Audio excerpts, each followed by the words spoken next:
You do not get fresher tuna than that. All right, let's get that down. It's a dog-tooth tuna, and it's actually the only tuna that has teeth. You guys can see right there, massive big fangs. And those teeth right there just smash the bait fish. This is probably pound for pound, one of the strongest fish in the ocean, if not the strongest.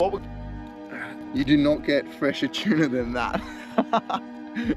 We'll take the skin off. I'm gonna take the blood out of it. Let's get that down. It doesn't even need anything. That's like the best sashimi in the world right there.